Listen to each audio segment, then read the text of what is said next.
look up to in so many ways, and I'm so thankful for Father Peter Gori.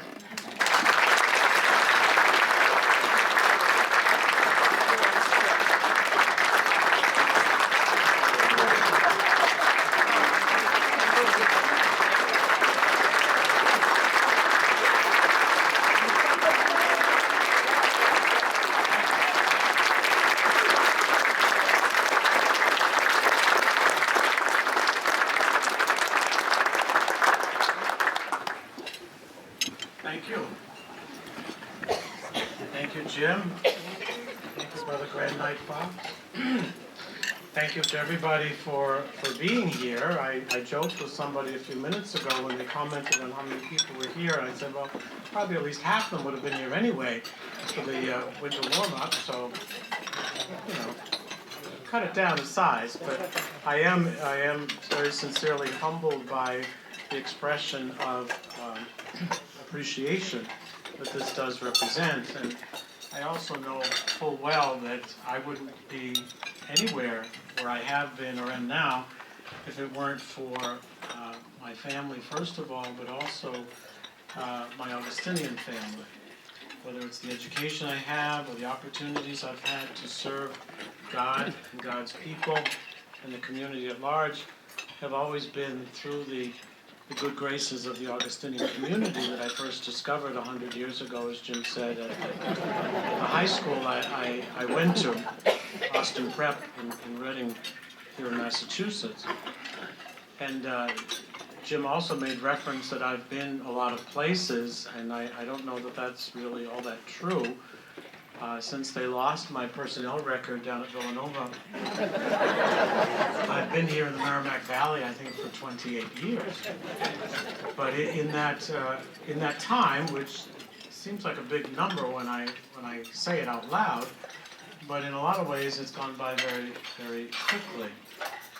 And I've been honored and privileged to work with and side by side with a lot of really good people in the three parishes in which I've served, St. Augustine's presently, and the same St. Augustine's about 25 years ago in Andover, and the former St. Augustine's in the Tower Hill section of Lawrence, and the parish that succeeded that through a reconfiguration of parishes in Methuen, Our Lady of Good Counsel, where I made some very special and new and long-lasting loving friendships and relationships, both with the people with whom I worked and the people I served. And also, as Jim made reference, there's a number of additional ministries that I have been involved in, such as UNICO, that's one that he didn't mention. It's an Italian-American organization, which I serve as chaplain, or I have since their foundation of the Merrimack chapter in 1987 or 88. The largest Italian-American service organization in the country. Lazarus House Ministries, which I have been repeatedly and consistently humbled to work with and to serve on their board of directors and to support in any way I can, including the footwear that Jim, that's my new knee, by the way, that I'm wearing. And this is my other new knee that's over here. But these flip-flops that I'm wearing and some others are wearing are an attempt to raise awareness for the poor and the homeless, the hungry, and those in need that Lazarus House serves right on our doorstep. That's the logo of Lazarus, the poor who are always right there on our doorstep, not to be ignored, but to be noticed and helped. And so the theme that goes with the footwear is walk a day in their shoes. And we actually have, and I might seem shameless to do this tonight on this occasion, but it's okay, I'll do it. We have over here, in the custody of Ellen Bedrosian, raise your hand, Ellen, a certain supply of these flip-flops, which are actually quite comfortable, I can tell you. Robin Gorski-Ruthier and Claire Bishop are both wearing them as well. The idea is to raise awareness for the homeless, many of whom are the poor who have not even something as good as these flip-flops to protect their feet from the cold and the earth. And so for a modest donation of $100 to support Lazarus House Ministries, you can get your own pair of flip-flops. The idea is to wear them someplace public. And I said, why not? I wear it tonight. This is a pretty public event.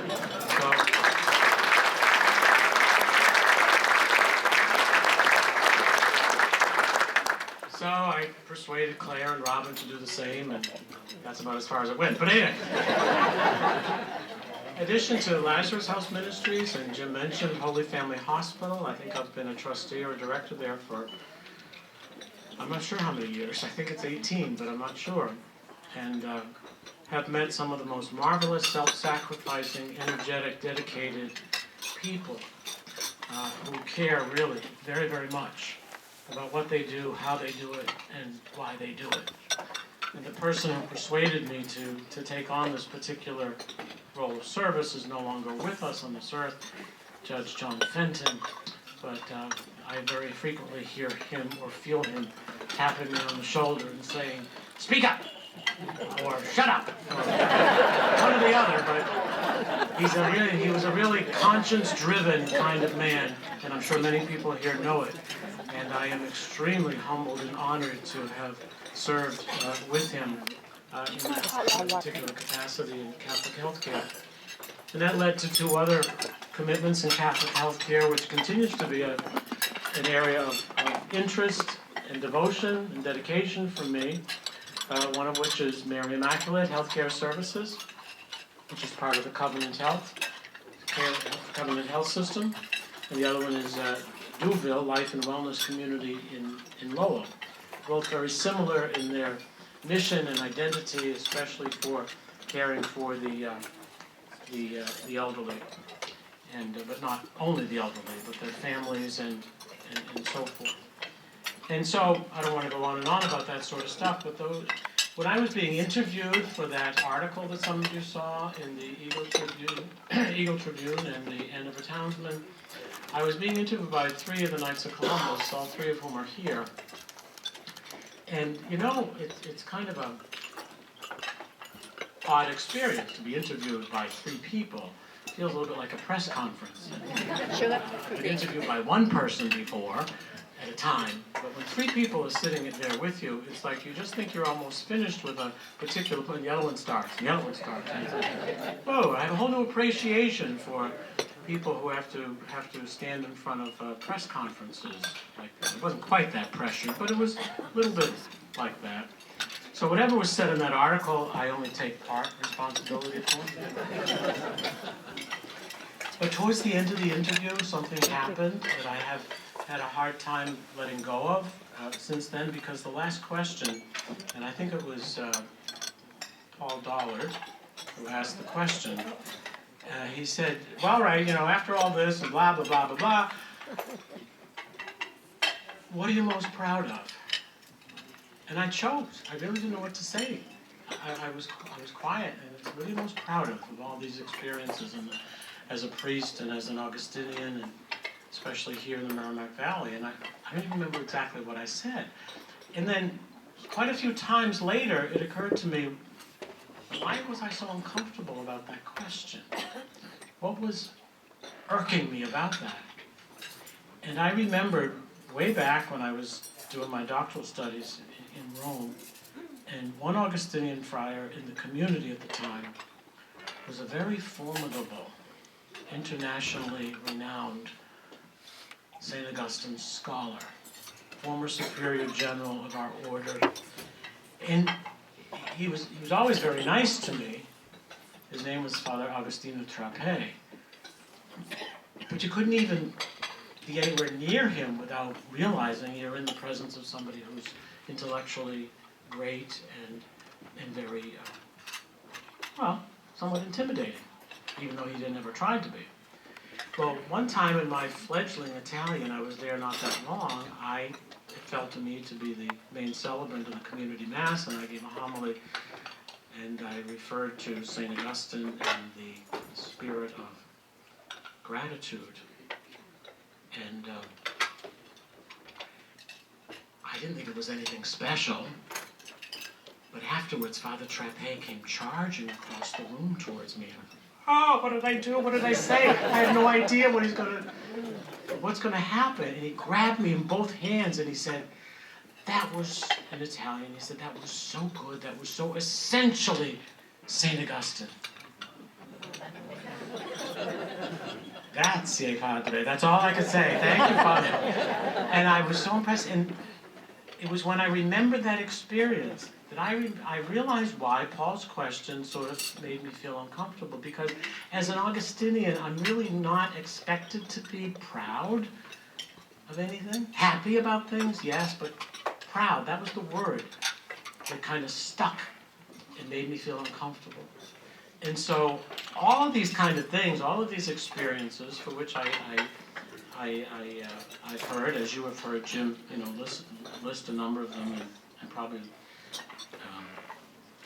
whatever, list them. And I said, I don't want to be proud of any of them, but I just want you to know how grateful I am for all of them. Truly grateful. And when I say that, I really try to sound like and to be as authentic and Augustinian as I possibly can. I am grateful, far more than I am proud. And I'm grateful for you in the many ways, and so many of you represent participation in those experiences. Service to the church, service to our neighbor, service to the cause of goodness and what is right in this world.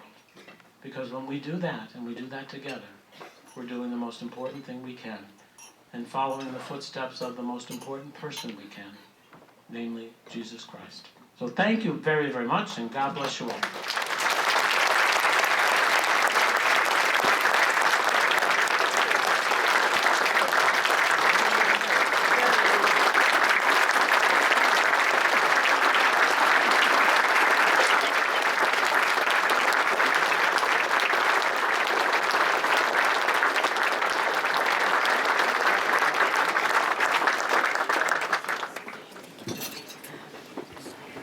Well, Father Peter, I know in speaking with many people here this evening, we're all grateful for you.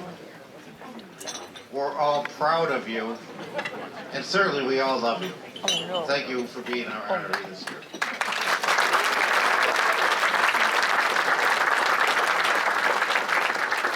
Okay. We're going to start to have some fun and get everyone up. Well, Andrew, would you like to come forward? Andrew is going to introduce to you our heads and tails game. And the last person standing, if you haven't seen, wins that 55-inch Westinghouse television.